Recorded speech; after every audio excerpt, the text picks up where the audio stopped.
Bonsoir, docteur Poncarossac. Bonsoir Manuel. Bon, eh bien, on est comme deux grands garçons tout seuls cette fois-ci.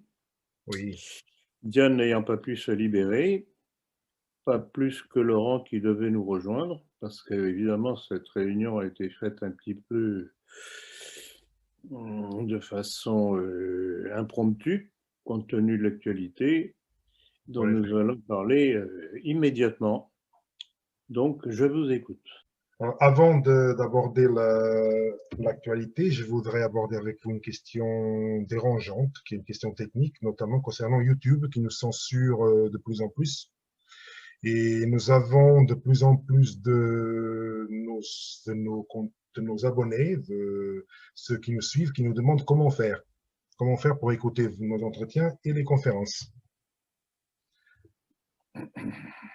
Donc, je voulais uniquement leur dire qu'ils peuvent nous retrouver sur BitChute et sur Odyssey, notamment, et depuis peu de temps, sur Rumble. Sur Rumble, Donc, c'est notre ami Jean-Luc qui a mis ça en place. Et oui, il y a, je crois, une cinquantaine de conférences et entretiens qu'il a mis en ligne. Alors, ce que je souhaiterais, c'est que nos correspondants qui ont l'habitude d'aller sur Facebook, au lieu de se décourager quand ils voient que par Facebook, sur YouTube, quand ils voient que c'est supprimé sur YouTube, qu'ils prennent l'habitude d'aller sur l'une de ces trois chaînes, soit Odyssey, soit BitChute, soit Rumble. Et qu'ils ne restent pas là, ah, on n'arrive pas, ils me prennent contact avec moi, monsieur Ploncard-Vassac, on n'arrive pas à vous retrouver, qu'est-ce que vous ne faites plus rien, qu'est-ce qui se passe, etc., etc. On sent qu'ils ne soient pas figés. oui, mais bon, c'est le cas, c'est ce qu'on constate, c'est que les gens, dès qu'ils ne vous retrouvent plus sur YouTube, ils arrêtent tout, ils ne cherchent pas Tout à fait, plus tout à loin, fait. on va dire. Tout à fait, mais c'est désespérant. Pourtant, Dieu sait si on le répète sur tous les tons, quasiment à tous les entretiens. C'est dans la politique, dans les contacts que j'ai, je le dis et je le répète, sur Facebook notamment. Je ne sais pas ce qu'il faut faire pour que les gens comprennent. Je ne sais pas. Il y a un problème là. Non, mais ça ira, je pense que petit à petit, avec l'habitude, les gens vont s'habituer à les chercher dans d'autres plateformes une fois que YouTube censure à tout va en ce moment. De toute façon, dès Le que... moins qu'on puisse dire, là, ils nous ont bien repérés. Hein. Ah oui, c'est sûr, il n'y a pas Nous, que nous nous, ne sommes pas des gentils. il n'y a pas que nous, mais bon. Non, il n'y a Alors, pas. abordons donc une question très actuelle concernant la tribune des généraux. Donc, plus de 1000 militaires de tout grade, dont une vingtaine de généraux, viennent d'adresser une tribune au président de la République lui demandant de veiller à l'intégrité de la nation. Qu'est-ce que, selon vous, les a poussés à cette démarche unique dans notre histoire? Bon, je crois que c'est évidemment la détérioration de la situation à tout point de vue. D'abord, la succession d'attentats, pas vraiment des attentats, ce sont des actes isolés de gens qui visiblement sont déséquilibrés, mais toujours dans la même origine, qui agressent des policiers ou des policières, dont la dernière a laissé sa vie, une de plus, et sans que le pouvoir fasse quoi que ce soit. Non seulement pour surveiller ce genre d'individus potentiellement dangereux, mais surtout en fermant les frontières. Il ne faut pas venir pleurer après et distribuer des légions d'honneur à ceux qui sont tombés victimes de ces attentats et continuer à laisser rentrer ce monde potentiellement criminogène. Et en plus de ça, quand on voit que des, des mosquées dirigées par des imams connus pour leur radicalisation continuent à fonctionner sans que les pouvoirs de la République fassent quoi que ce soit, et on commence à se demander si ce n'est pas de la complicité. Alors je pense qu'il y a ça, il y a la situation économique qui est complètement dégradée grâce au confinement et reconfinement et soi-disant déconfinement de M. Macron. qui fait que des personnes ont perdu leur travail. Moi, j'ai le cas justement d'une jeune femme tout dernièrement qui a pris contact avec moi pour me dire, ben voilà, je vais devoir quitter mon logement parce que je n'ai plus les moyens de le payer. Le travail que j'avais, je l'ai perdu avec le confinement et pour l'instant, je n'ai aucune source de revenus. Donc voilà ce qui se passe, et ça, c'est un cas que je cite parce qu'il est tout récent, il m'a touché personnellement. J'essaye de voir ce que l'on peut faire pour l'aider par des correspondants que j'ai dans sa région. Mais voilà, c'est ce qui arrive à des centaines de milliers de Français. Donc ça, pour des militaires qui doivent commencer peut-être à avoir un petit peu mauvaise conscience de ne rien avoir fait quand ils étaient actifs, à mon avis, c'est ce qui explique cet acte tout de même courageux quand même, qui leur retombe dessus d'ailleurs maintenant, puisque vous avez vu que la ministre des Armées, Madame Florence Parly, veut les radier, et en les radiant, bien entendu, c'est leur solde qui saute. Ce qui était déjà arrivé au général Picmal, tout simplement parce qu'il avait cru bon, étant à la retraite, de participer à une manifestation contre les migrants à Calais. Donc voilà, les gens qui manifestent contre l'invasion de la France sont punis par nos gouvernants, c'est-à-dire M. Macron et CCI. Alors, que des militaires tout de même qui ont encore un petit peu la fibre patriotique se disent il y a un problème, là, il faut tout de même réagir. Bon, je dis tout de même bravo, même si je trouve que c'est un petit peu tard, que je préférais que ceux qui sont d'actifs réagissent. Alors, je crois qu'on a parlé de cela cet après-midi, Emmanuel, vous m'avez dit que vous aviez eu la curiosité d'aller voir quels sont ceux dans nos milieux, entre Oui, guillemets en toujours, effet. qui avaient réagi à cette tribune des militaires. Oui, Et vous m'avez dit que jusqu'à présent, je n'ai vu que Égalité et Réconciliation qui a réagi. oui, en effet. Alors, j'ai vu la réaction d'Égalité et Réconciliation. Bah, il y a à boire et à manger là-dedans. Ils font remarquer, à juste titre, que ces militaires se réveillent maintenant qu'ils sont de la réserve et qu'ils n'ont rien fait quand ils étaient d'actifs. Je suis entièrement d'accord.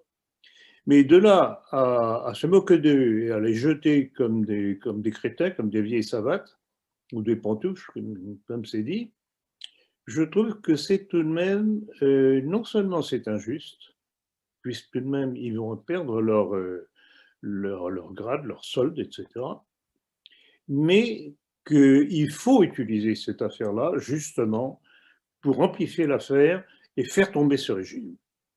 Donc, prendre des grands airs, d'un air dédaigneux, etc., ça ne sert à rien.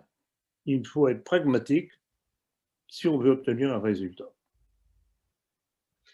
Oui, mais du côté, il y a que, on a eu une réaction que du côté d'égalité et réconciliation, du Ah côté oui, bien sûr, les opposition. autres sont aux abonnés absents. Alors, vous pouvez faire la liste de ceux que vous avez découverts qui étaient Alors, aux abonnés absents. j'ai consulté le site internet Jeune Nation. Alors, je n'ai rien vu. J'ai consulté le site internet de Rivarol, je n'ai rien vu. Je n'ai rien entendu de la part de M. Henri de Lesquen, ni de M. Benedetti, ni de tout ce petit monde. Alors, peut-être qu'ils ont réagi ce matin. Peut-être, j'ai consulté, j'ai fait la recherche hier soir. J'ai pas encore vu. Moi, J'espère, personnellement, je n'ai rien vu de mon côté. j'espère ne pas me tromper, mais il y a absolument personne. Alors, Monsieur Bourbon, alors, son entretien hebdomadaire est sorti hier, je crois. Je ne vais pas dire de bêtises. Je ne l'ai pas encore écouté. Je ne sais pas s'il a réagi lors de son entretien. Je vais l'écouter tout à l'heure. Mais entre-temps, par contre, sur le site de Rivarol, il n'y a rien. Absolument rien. Donc, à part Tout à fait. ER, il n'y Mais a de personne toute d'autre. façon, Manuel, bon, même si l'un ou l'autre avait réagi entre-temps, et j'espère qu'ils le feront quand même, et bon, on en reparlera la prochaine fois pour rétablir la justice, si je peux dire. Mais je sais pas, on a l'impression qu'ils ont peur de se mouiller dans cette affaire-là. On verra. Affaire à suivre. Et vous avez vu que Marine Le Pen s'est immédiatement invité les généraux à se rallier à sa cause. Ben, évidemment, c'est de bonne guerre, si j'ose dire, puisqu'on est dans le domaine militaire, c'est de bonne guerre, c'est évident. Alors là, vous verrez dans le prochain numéro de la politique qui devrait partir lundi ou mardi prochain, c'est à l'impression actuellement, vous verrez un article que j'ai écrit au sujet de cette affaire de la tribune des militaires. Et je voudrais tout de même mettre en lumière deux choses que Marine Le Pen a fait dernièrement qui m'ont agréablement surpris. Très bien que je ne suis pas particulièrement en tendre avec sa ligne sioniste, Oui, mais là, je tiens à saluer deux choses qu'elle a faites, deux coups qu'elle a portés à Macron.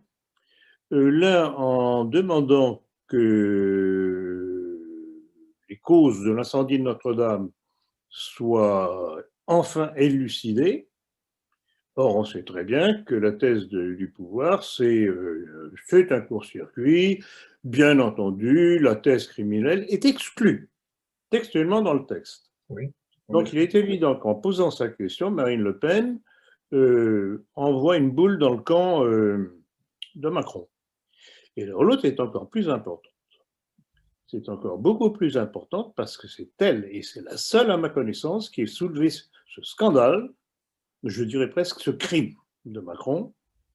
Il a fait une déclaration il y a quelques jours sur le site américain CSN, Mm. dans lequel il dit qu'il faut déconstruire notre histoire.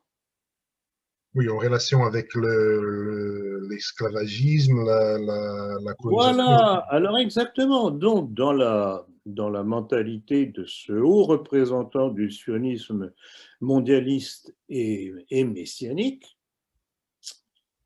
pour que l'histoire de France revisitée colle à la France plurielle et au grand remplacement, eh bien, il faut évacuer l'histoire de France telle qu'elle est connue.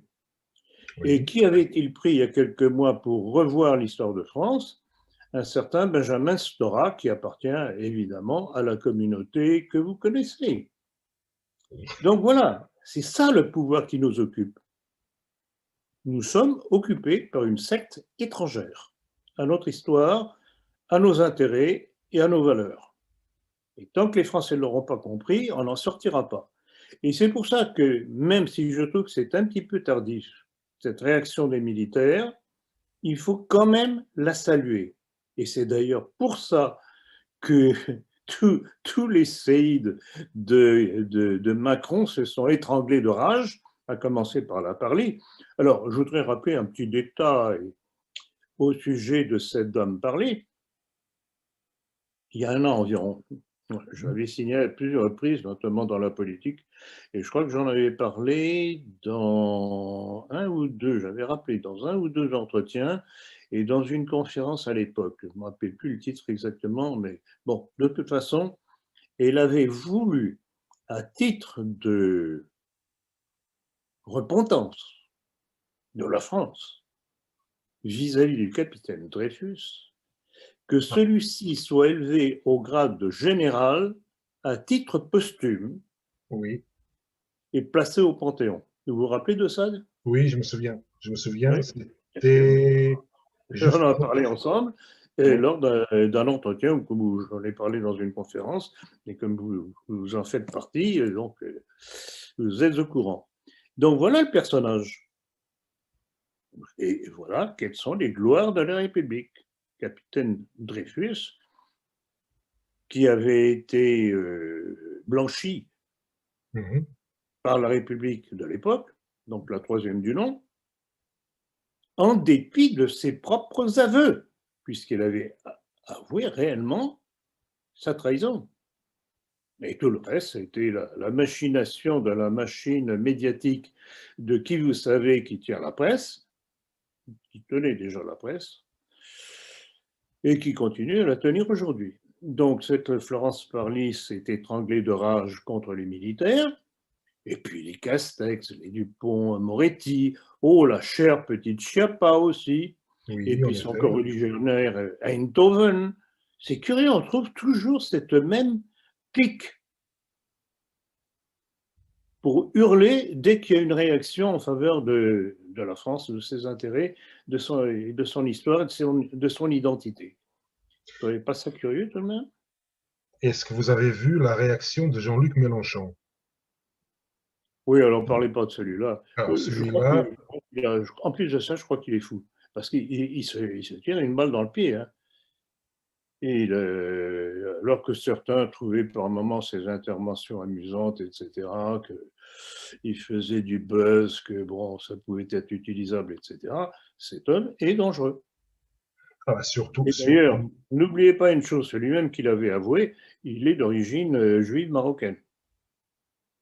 ça, je l'ai pas vu, mais Encore un. ce que je voulais juste rappeler, parce que Monsieur Jean-Luc Mélenchon, franc-maçon du Grand Orient, une Exactement, j'essaie de me rappeler.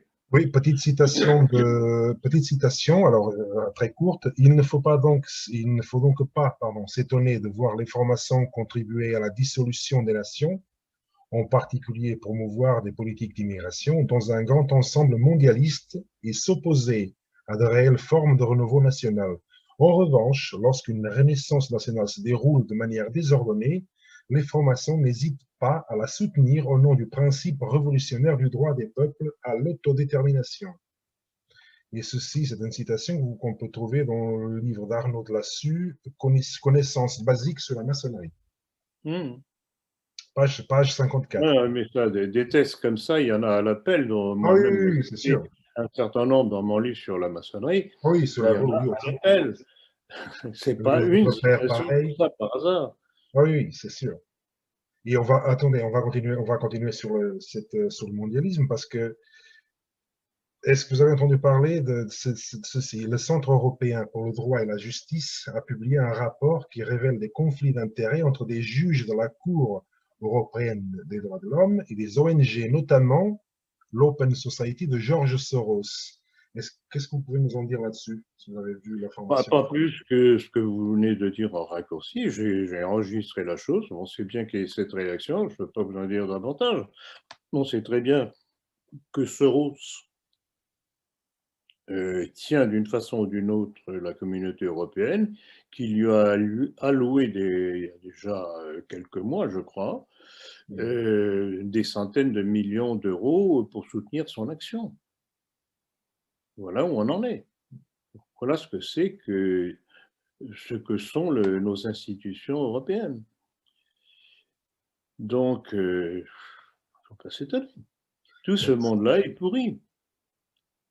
Tout ce Est-ce que monde-là est cela, pourri et il nous faudra sortir de toutes ces organisations internationales, que ce soit l'Union européenne, que ce soit l'ONU, tous ces trucs-là, on n'en a rien à faire. On dépense de l'argent pour rien.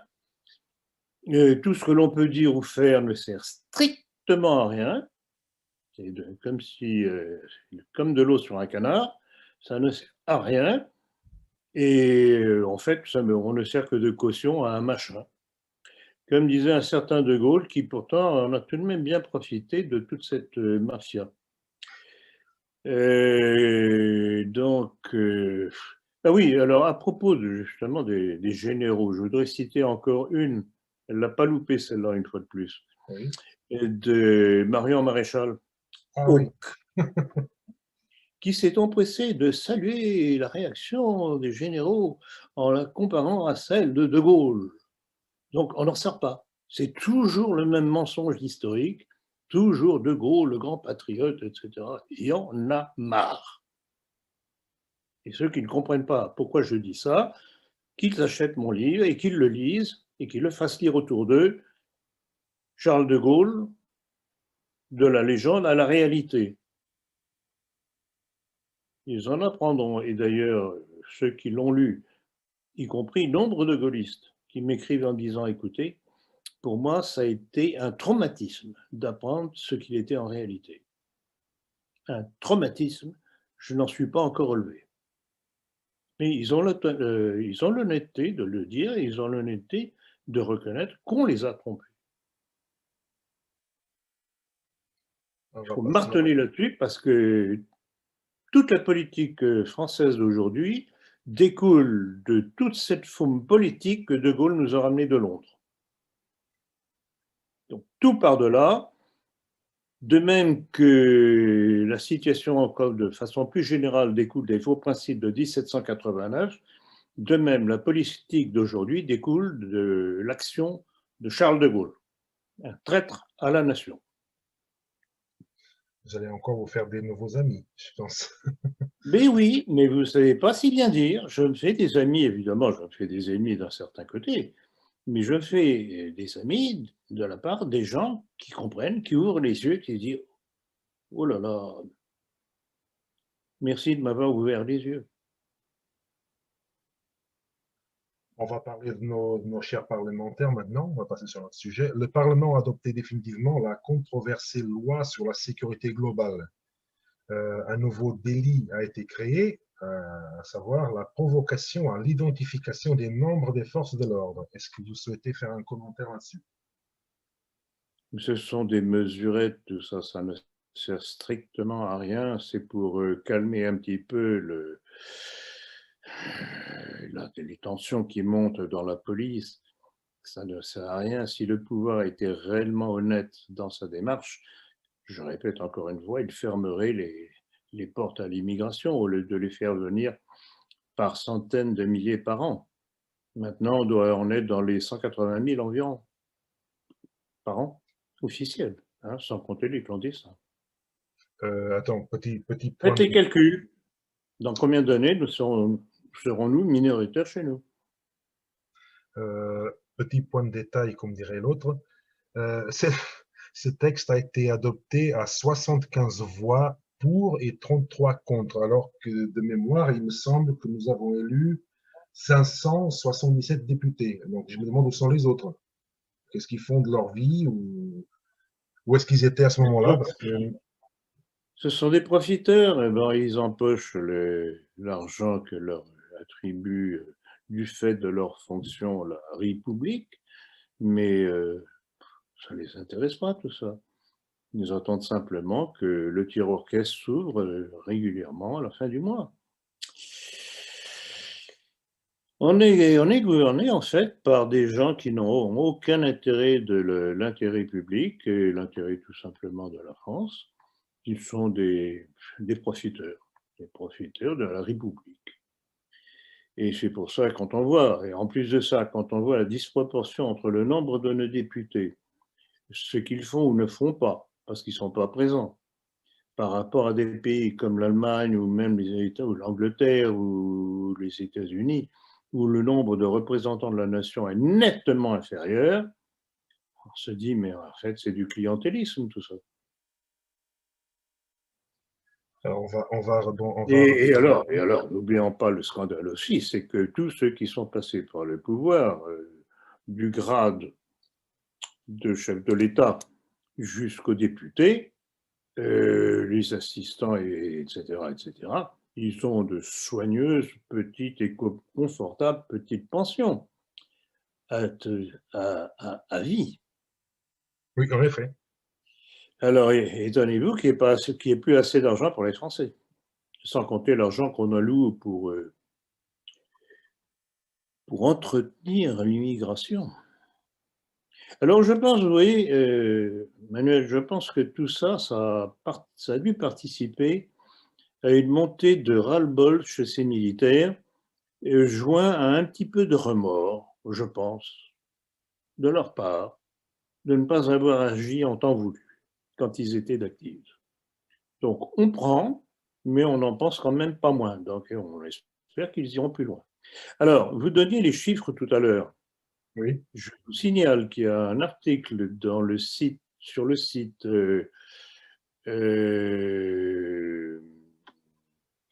attendez, je vais essayer de le retrouver, parce qu'il y a des chiffres très intéressants. Parce que je sais que le nombre... Donc, je me repositionne sur mon autre ordinateur pour pouvoir l'ouvrir.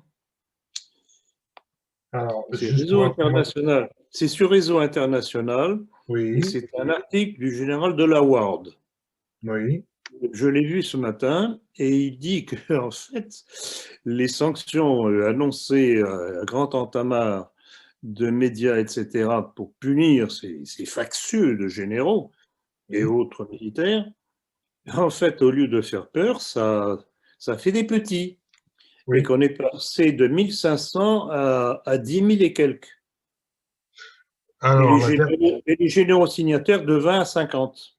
alors, j'ai vu sur le site de BFM TV, attends, je cite rapidement, ils disent qu'en fait, jusqu'à mardi 17h, mardi dernier à 17h, il y avait, on dénombre 30 généraux et 2500 militaires recensés. Par contre, le ministère des Armées dit qu'à ce stade, aucun militaire en activité n'a été recensé, dont je doute fortement. Mais bon, Alors, non, non seulement vous pouvez en douter, mais apparemment, dans les déclarations officielles, il parle justement de quelques militaires d'actifs, il y a, je pense, quelques dizaines, si mes souvenirs sont exacts, qui ont, qui ont signé la tribune adressée à Emmanuel Macron. Et donc, il y a aussi des activités. Alors, de quel grade sont-ils? Ça, je ne le sais pas, je ne l'ai pas vu mentionner. Mais ce qu'il y a d'intéressant dans cette déclaration, dans cet article du général de Laward, qui je crois d'ailleurs est un des signataires de la tribune, oui, c'est qu'il signale qu'au lieu de réussir à faire peur aux militaires, ça a au contraire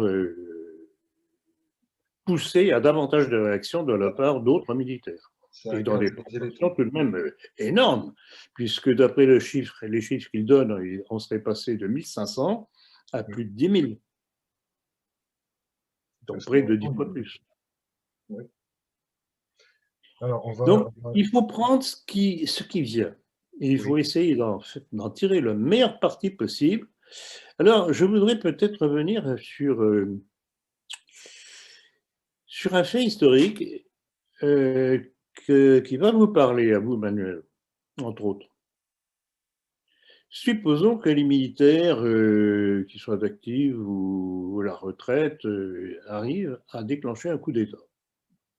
Je voudrais d'ailleurs à l'occasion rappeler que pour, je crois, près de 40% des Français, ils pensent que l'armée devrait prendre le pouvoir sans demander l'avis du pouvoir. Même intéressant de savoir. Je voudrais rappeler une chose, que ce n'est pas tout de prendre le pouvoir de la part de l'armée. Ce qu'il faut après, c'est savoir ce qu'elle va en faire. Et c'est pour ça que je voudrais rappeler un fait historique au Portugal. C'était avant l'arrivée de Salazar au pouvoir. oui, Donc c'était au début du XXe siècle. Et c'était en fait l'armée portugaise, devant la déliquescence du Portugal, qui était totalement ruinée par la République maçonnique. oui, Et c'était à tel point que c'était la Société des Nations, donc l'ancêtre de l'ONU, qui allait prendre le Portugal sous tutelle. oui, Et donc, ces braves généraux portugais disent c'est pas possible, c'est pas possible, et ils ont renversé la République maçonnique. Et puis, bon, comme je disais tout à l'heure, c'est bien d'avoir pris le pouvoir, mais qu'est-ce qu'on en fait? On gouverne, mais au nom de quoi? Au nom de quel principe? Et là, un militaire, ça sait peut-être faire la guerre, mais faire la politique, c'est une autre histoire. Et alors, ils appellent quelqu'un qui était déjà renommé par sa sagesse, professeur d'économie à l'université de Coimbra. Je rappelle aux patients qui est une des plus anciennes universités d'Europe et donc du monde. Et ils l'appellent pour prendre en règne le pouvoir sur le plan politique. Et le président, celui qui n'était pas encore le président Salazar, pose un certain nombre de conditions, je suppose non seulement politiques, mais surtout économiques. oui, Et ça semblait tellement exorbitant aux militaires de l'époque, compte tenu justement de l'époque et des mauvaises habitudes prises par la République maçonnique, qu'ils répondent à Salazar, non, c'est pas possible, on peut pas accepter, ça va faire une révolution dans le peuple, ils vont jamais accepter. Et Salazar leur dit, bon, vous ne voulez pas, bon, pas de problème. Il est reparti tranquillement à Coimbra. Et puis quelques mois ont passé, ils ont cafouillé gentiment, et puis sont allés le retrouver en leur demandant, mais écoutez, on accepte.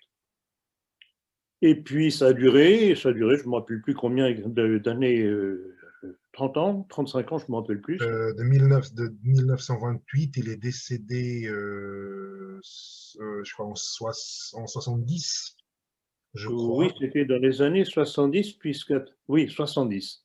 Parce qu'après, 70. Ensuite, ça a été Caetano qui a si bien géré les oui, choses, c'était la Révolution en 74. Oui, 14, c'est ça, à peu près. dont j'ai découvert récemment une personne a participé du nom de Bernard-Henri Lévy. Mm. Il était là-bas, donc je l'ai vu dans ce service sur son blog. Actuellement, j'ai des gens au Portugal qui font des recherches parce qu'ils ne comprennent pas comment se fait-il que Caetano a pris le pouvoir alors que Salazar l'avait mis à la porte. Donc ils ne comprennent pas, Alors que quoi? Alors que quoi? Je n'ai pas alors que compris. Salazar l'a mis à la porte. Oui, exactement. Ah, Donc ils ne exactement. comprennent Tout pas à fait. pourquoi c'est lui et pas quelqu'un d'autre. Mais vous savez qu'il y a un personnage très nocif qui a joué dans l'affaire avec les Anglais, c'est Valéry Giscard d'Estaing. Oui, Avec les Anglais, ça a été les deux responsables de ce renversement de régime au Portugal. C'est pour ça que je dirais qu'avec un petit œil dans le coin, que le Portugal et la France ont une histoire connexe. oui, quasiment. Et puisque le fondateur du Portugal était un prince bourguignon. Oui, le père du premier roi du Portugal était Henri de Bourgogne. Donc, Tout à fait. Tout à fait. Et à ceux qui se promènent à Paris, c'est une découverte que je fais déjà il y a plusieurs années, c'est au l'hôtel de Sèvres, je crois. Et à l'entrée de l'hôtel, il y a une petite notice et on voit qu'il est question d'un certain Salazar de l'époque. Je ne me rappelle plus le détail, il faudrait que je m'amuse à retrouver ça. Je crois que je l'ai encore sur mon portable, j'avais pris la photo. oui, Donc vous voyez, il y a eu constamment des liens politiques entre le Portugal et la France. depuis des siècles. Donc Depuis des voilà, siècles. enfin, bon, on va arrêter là-dessus. Hein, mais ce que je voulais Oui, oui, rappeler, c'est pas tout prendre le pouvoir pour les militaires, il faut qu'ils s'appuient sur une force politique qui sache quoi faire. oui. Et Et ça, c'est le rôle du nationalisme français. en effet, pour rétablir l'intégrité de la nation. Alors, je voulais aborder avec vous un nouveau projet de loi qui va être présenté en Conseil des ministres par M. Gérald Darmanin, étrangement quelques jours seulement après l'attaque de Rambouillet. C'est un projet de loi relatif à la prévention des actes de terrorisme et du renseignement. Donc, au programme, entre autres choses, ils auront la possibilité d'analyser l'adresse des sites Internet consultés par les Français. Est-ce que vous souhaitez commenter? Oh que oui. Vous voyez l'astuce là derrière cette annonce, Oui, que sous prétexte de surveiller les terroristes, bien entendu, qu'on laisse agir, puisque c'est curieux, il y a toujours des attentats. Et je répète encore que les portes pour l'immigration sont toujours ouvertes. Mais ça va permettre de surveiller ce que vous, moi, d'autres recevons comme mail, faisons comme réponse, etc.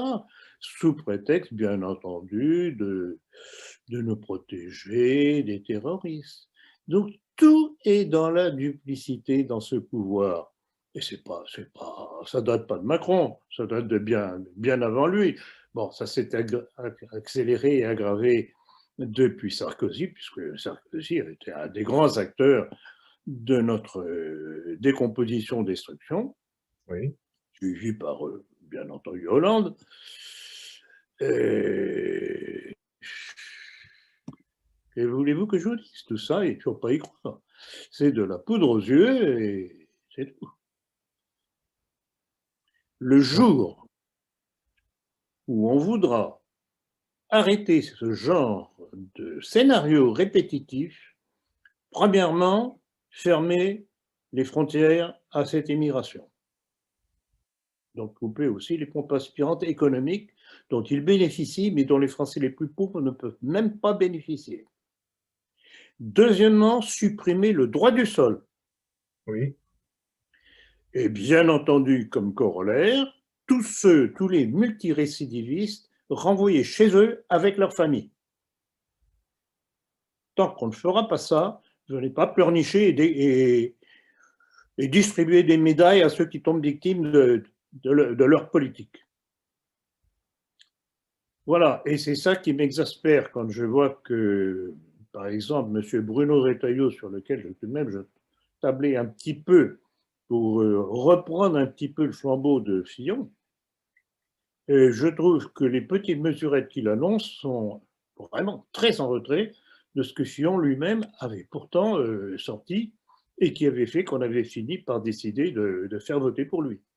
oui, Donc voilà, nous avons le choix, nous allons avoir le choix entre une Marine Le Pen, ce que l'on sait d'elle, de ses oui, positions, à moins qu'elle n'évolue, parce que les gens peuvent évoluer aussi, oui aussi. En voilà. effet.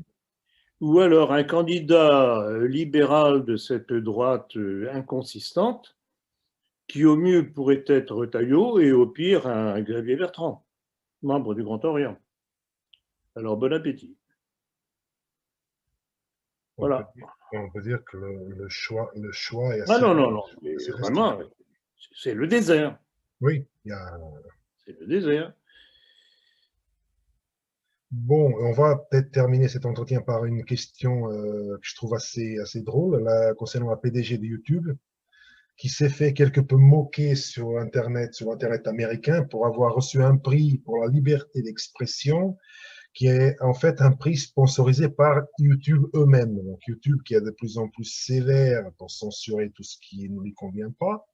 Donc politiquement, que sur des sujets dits sensibles comme le Covid, etc. Alors, petite parenthèse, de nombreux youtubeurs américains doivent d'ailleurs, depuis l'année dernière, éviter de mentionner le mot Covid immédiatement repéré par les bots électroniques pour éviter l'arrêt de monétisation de leurs vidéos.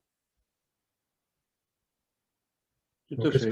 Tout à fait, j'ai vu. J'ai vu d'ailleurs, je crois qu'on avait cité, je ne sais pas si c'était dans le dernier numéro de la politique, le nom de cette personne, où on en a parlé dans le dernier entretien, je ne me rappelle plus. Peu importe. Bon, de toute façon, c'est lui. Mais oui, ces gens-là ont une capacité de mensonge invraisemblable. Ils font une chose, ils font le contraire. Ils se parlent de toutes les vertus possibles et ce sont les pires les pires des petits dictateurs.